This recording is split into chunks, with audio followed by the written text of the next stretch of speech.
রাত পোহাবার কত দেরি পাঞ্জেরি, এখনো তোমার আসমান ভরা মেঘে সেতারা হেলাল এখনো ওঠেনি জেগে।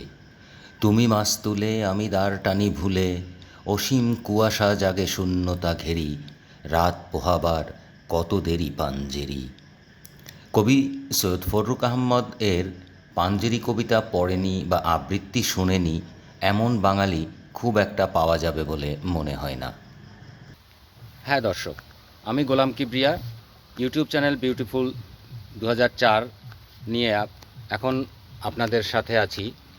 আমি এখন যে স্থানে দাঁড়িয়ে আছি এটা হচ্ছে বাংলাদেশের মাগুরা জেলার শ্রীপুর উপজেলার মাঝাইল গ্রাম। আমার পিছনে এই যে নীল রঙের একটি ট্রিপল দিয়ে ঢাকা বাড়ি দেখতে পাচ্ছেন, এই গ্রামের এই বাড়িতেই 1918 সালের 10ই জুন সম্ভ্রান্ত সৈয়দ পরিবারে সৈয়দ হাতেম আলী এবং রওশন আক্তারের পরিবারে ঘর আলো করে জন্ম নেন মুসলিম রেনেসার সম্মানখ্যাত কবি সৈয়দ ফররুখ আহমেদ। তার লেখায় বাংলাদেশের অধপতিত মুসলিম সমাজের নবজাগরণের অনুপ্রেরণার দৃষ্টান্ত খুঁজে পাওয়া যায়। কবি সৈয়দ ফররুখ আহমদ খুলনা জিলা স্কুল থেকে 1937 সালে এন্ট্রান্স অর্থাৎ এসএসসি এবং কলকাতার রিপন কলেজ থেকে 1939 সালে আইএ পাশ করেন। এরপর স্কটিশ চার্চ কলেজে দর্শন এবং ইংরেজি সাহিত্য নিয়ে পড়াশোনা করেন।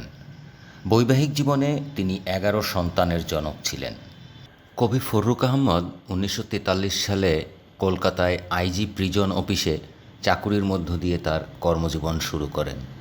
এরপরে 1944 সালে সিভিল সাপ্লাইতে এবং 1946 সালে জলপাইগুড়িতে একটি ফার্মে চাকরি করেন।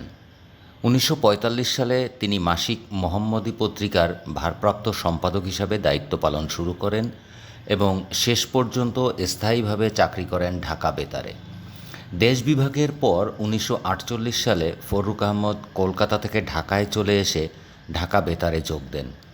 এখানেই প্রথমে তিনি অনিয়মিত হিসাবে এবং পরে নিয়মিত স্টাফ আর্টিস্ট হিসাবে 1972 সাল পর্যন্ত কর্মরত ছিলেন।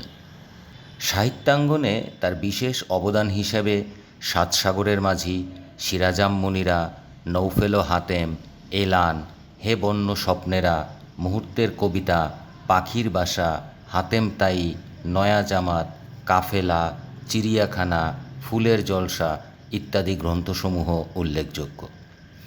সাহিত্যে অসামান্য অবদানের জন্য তিনি 1960 সালে বাংলা একাডেমি পুরস্কার, 1965 সালে প্রেসিডেন্ট পদক প্রাইড অব পারফরম্যান্স এবং 1966 সালে আদমজী সাহিত্য পুরস্কার ও ইউনেস্কো পুরস্কারে ভূষিত হন। 1977 ও 1980 সালে তাকে যথাক্রমে মরণোত্তর 21 পদক ও স্বাধীনতা পদক দেওয়া হয়। এত সুনাম ও খ্যাতি অর্জনের পরেও তাকে বহু কষ্টের মধ্যে দিয়ে জীবন অতিবাহিত করতে হয়েছে। মূলত ইসলামী আদর্শ লালন করার কারণেই তাকে এত ত্যাগ স্বীকার করতে হয়েছে বলে ধারণা করা হয়। ঢাকা বেতার থেকে যখন তার চাকরি চলে যায় তখন তার ডাক্তারি পড়ুয়া এক ছেলের টাকার অভাবে পড়াশোনা ছেড়ে দিতে হয়। চিকিৎসার অভাবে তার এক মেয়ে মারা যায়। কবি ফররুখ আহমদ 1984 সালের 19 অক্টোবর ঢাকায় ইন্তেকাল করলে তাকে কোথায় দাফন করা হবে তা নিয়েও সমস্যা দেখা দেয়।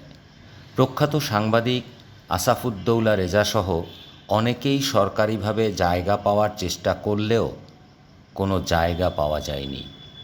অবশেষে কবি বেনজির আহমেদ শাহজাহানপুরে তাদের পারিবারিক গোরস্থানে কবিকে দাফন করার জায়গা করে দেন। কবি ফররুখ আহমদের করুণ পরিণতি দেখে আহমেদ ছফা লেখেন, আজকের সমগ্র বাংলা সাহিত্যে ফররুখ আহমদের মতো একজনও শক্তিশালী স্রষ্টা নেই। এমন একজন স্রষ্টাকে অনাহারে রেখে তিলে তিলে মরতে বাধ্য করেছি আমরা। ভবিষ্যৎ বংশধর আমাদের ক্ষমা করবে না। তো বন্ধুরা, ইতিহাস ও ঐতিহ্য নির্ভর এই ভিডিওটি কেমন লাগলো? ভালো লেগে থাকলে আমার YouTube channel beautiful Bangladesh 2004 subscribe করতে কিন্তু ভুল করবেন না। বাংলার কোনো প্রাচীন স্থাপনা, প্রাকৃতিক সৌন্দর্য বা বাংলা লোকসংস্কৃতির নতুন কোনো ভিডিও নিয়ে আসার প্রত্যয় ব্যক্ত করে আজকের মতো বিদায় নিচ্ছি। ধন্যবাদ।